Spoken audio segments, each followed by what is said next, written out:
자, 다음으로는 그 국민의힘 이야기를 해보도록 하겠습니다. 최근에 그 대통령 업무보고가 화제인 동안 국민의힘 내부에서도 문제가 지금 이것저것 터져나오고 있는데, 그 국민의힘 당무감사위원회가 한동훈 전 대표와 한동훈 개인 김종혁 전 최고위원을 지금 동시에 겨냥하고 있습니다. 그 당무감사위원회가 김종혁 전 최고위원에게 당원 모욕 발언 등을 이유로 당원권 정지 2년의 중징계를 내렸습니다. 이거 지금 한동훈계가 반발하고 있던데 어떻게 보십니까?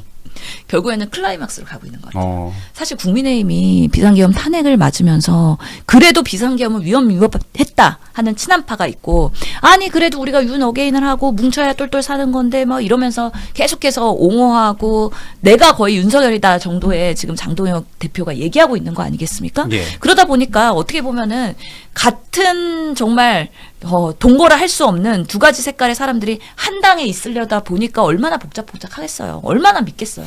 정말 장동혁 당대표 같은 경우에는 한동훈이 제일 밉대요. 민주당의 인사들보다 한동훈에 그렇게 싫어하는 거예요. 그렇기 때문에 빨리 정리하고 고름을 짜내고 내년부터는 당명도 바꾸고 그러면서 옷 바꿔 입고 선거 뛰어야 되는데 걸림돌이 되는 게 한동훈. 근데 한동훈부터 치기에는 또 너무 리스크가 있고 반발이 올라올 거기 때문에 그 주변인인 김종혁 전 최고부터 이렇게 하는 거다. 그러면서 지금 당무감사위원회 위원장이 바뀌면서 또 2호선 이분이 정말 강력하게 나가고 있는 거 아니겠습니까? 예. 와, 발언도 정말 세요. 그 뭐 들이받는 소는 돌로 쳐 죽여야 된다는 거잖아요. 예. 그러니까 나 들이박어? 장동혁 들이박어? 그러면은 우리가 돌로 쳐 죽일 거야. 아예 쫓겨낼 거야. 그래서 2년 당원권 징계하고 잘못하면 제명까지 가겠어요. 이러다가. 그래서 지금 결국에는 당무감사위원회에서는 2년 징계로 얘기를 하는 건데 결국에는 윤리위원회에서 최종 결정을 해야 되는 거잖아요. 그렇기 때문에 지금 윤리위원장 누구로 할 것이냐. 이 인사 선임에 대한 초유의 그러겠네요. 관심사가 있어요. 김계리 오는 거 아니야? 막 이런 얘기 있고요. 지금 뭐 도태우 전 변호사, 그러니까 윤석열의 그런 변호에 있었던 그런 사람들, 친윤계에서의 그런 법조인들을 온다는 얘기가 있기는 해요. 그러면 뭐 한동훈 다 이렇게 김종혁 다 아웃될 것 같은데요? 그렇죠. 그러면 이제 알아서 이제 결국에는 같은 불편한 동거를 할 수 없는 사람들이 분파가 일어날 수밖에 없다. 예. 근데 또 한편으로는 이런 시각이 있더라고요. 친한계 입장에서는 장동혁이 우리를 학살하고 탄압하면 할수록 우리의 체급이 올라가. 예, 그렇기 때문에 나쁘지 않아. 김종혁도 스타덤에 올라가는 거고 한동훈도 이미 견제를 크게 받았고 또 이번에 김문수 전 지사랑 또 이렇게 러브샷 했잖아요. 네, 러브샷 했더라고요. 그러면서 연대의 가능성을 해놨잖아요. 그렇기 때문에 이렇게 내가 탄압받을수록 나의 지지율과 존재감과 그 다음에 다른 대안들이 만들어질 수 있다. 새로운 정책의 길이 만들어질 수 있다는 것 때문에 이 상황을 즐기고 있지 않을까라는 한편의 생각도 해봐요. 근데 오늘 또 재밌는 것은 이러다 보니까 한동훈이 막 부각을 받게 돼요. 조갑재 이런 분들이 엄청 보수 농객들이 띄워주고 있잖아요. 한동훈만이 대안이다 막 이러면서. 그러니까 이준석이 가만히 있지 않더라고요. 예, 이준석과 한동훈은 매우 그 활동 영역이 비슷해요. 예. 보수에서의 가치를 어떻게 다시 재건할 것이냐 했을 때 제3지대에서 하는 게 개혁신당 이준석, 그리고 내부에서 여전히 투쟁하고 있는 한동훈. 이렇기 때문에 여기가 같이 갈 수는 없거든요. 결국에는 보수에 뭔가 나중에 대표성을 갖는 한 사람으로 이제 인정을 받으려면 이들의 경쟁도 만만치 않을 거다. 그래서 지금 보수는 복작복작하게 막 내부에서 치열하게 싸우고 있는데 그런 이슈들이 결국에는 국민의힘의 그 기사를 매일매일 덮고 있기 때문에 우리 쪽에서 나쁘지 않다. 여전히 개혁과 쇄신에서 멀어져 가고 있는 국민의힘.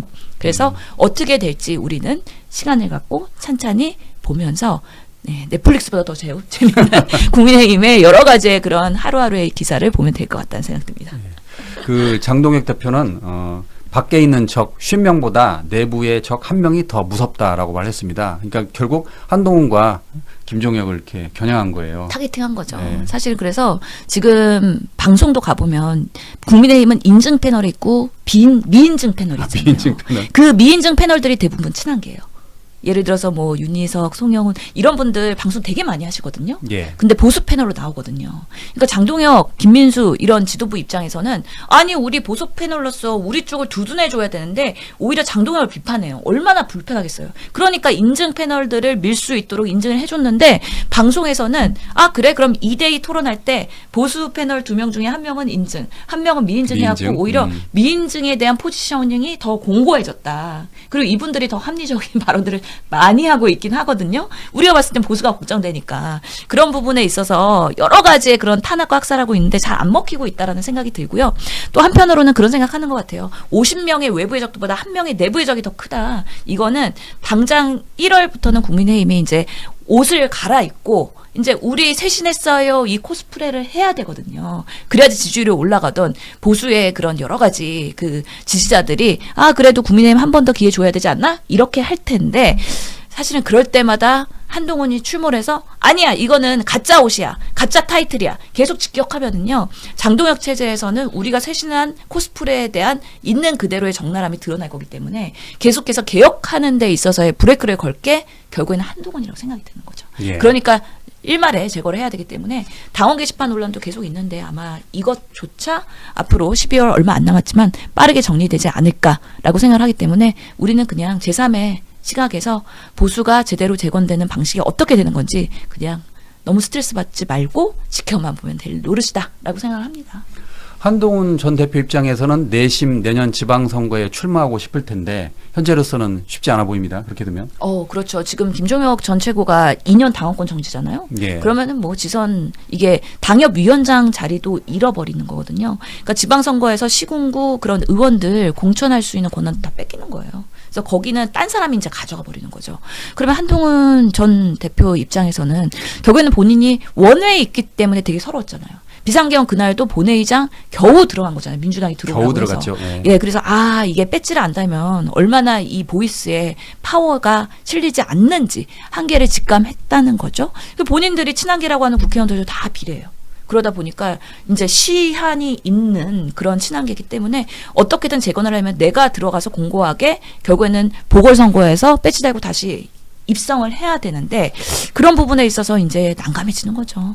그러면은 당원 게시판 논란은 2년 이상의 징계를 받을 수도 있고 잘못하면은 제명까지도 갈 수 있을 수 있잖아요. 그러다 보면은 본인이 이제 어느 판에서 내가 스스로의 정치를 재건해야 될지 이게 위두훈이가 놀 수 있는 판이 지금은 유튜브밖에 없잖아요. 한동훈 계정.